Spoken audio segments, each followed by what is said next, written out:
Okay, the other day, I was deep within rumination and pragmatic contemplation, engaging in exertive experiments and divulging into stunning radiant research, when suddenly, out of nowhere, I had a sudden abrupt and interluding thought appear within my head, and I simply wondered, why do anime women, or really any 2D specimens, sound like that? As in, why is the noise exfuming and being produced by their oral gaping orifice so voluptuously sumptuous? A rather, dare I say, extreme way of putting a quite simple oddity, I'll admit. No judgment or shame to them for having that dissonance of voiceyage. Yet, why and how do they sound like that? And how are 3D humans able to mimic and impersonate these sounds? What is going on inside them? Well, it actually turned out to be so simple I was able to find the answer over the course of one afternoon. It's not hypothetical power differentiating or jiggly astrophysics after all. It's simple basic biology. You see, the way in which these anime creatures are able to produce such volumetric, lofty vocal ranges is largely due to the size of their vocal cords and the technique through which they use the folds in their throat. Humans and animals, whether it be 2D or 3D, in theory, are like stringed musical instruments, in the sense that the bigger and thicker the chords, the deeper and thicker the voice. And the shorter and thinner the chords, the higher and softer the voice. For example, a guitar has much larger and girthier strings than a ukulele, and thus is able to sound much deeper when subject to the palpable vibrations being thrust onto it, while a bass guitar is even deeper with even larger and plumper strings. At the end of the day, it's important to remember that's really all speaking, talking, singing, humming, and even coughing, sneezing, moaning, and yelling are vibrations within your throat, rising up to a climactic release, subsequently being expulsed all over whoever it is you're communicating to. How does that happen, Shorta? What causes them to internally vibrate? Why, permit me to elaborate. Any sound that comes out of you or an anime creature starts during the exhale of a breath. The breath rises from the lungs and passes the larynx. The larynx houses the vocal tract. This is where the meaty pocketed strings of exultation are kept.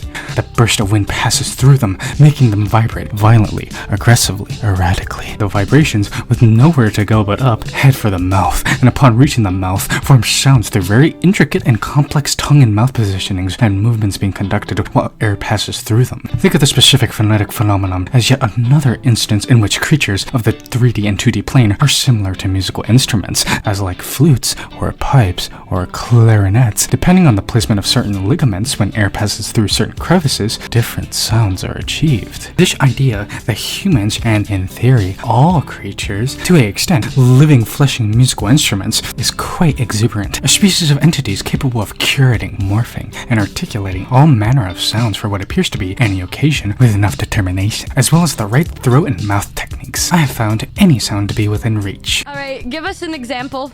I want you to say, have a good night, Cotton.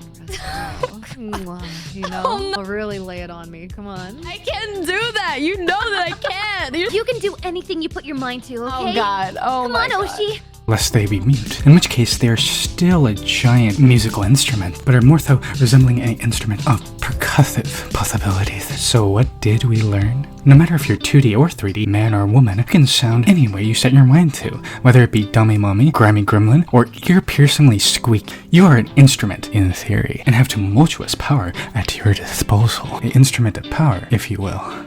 And with that, if you guys enjoyed this video, theoretically if you have watched this far and you do enjoy my videos, feel free to leave a like, subscribe to become a full-blown degenerate scientist, researcher, analyzer, or what have you. Share this with anybody you feel to spread my undoubtable, yet questionable, unconventional, and at times deranged knowledge to. And I'll be back to answer another question I'm a scientist can answer.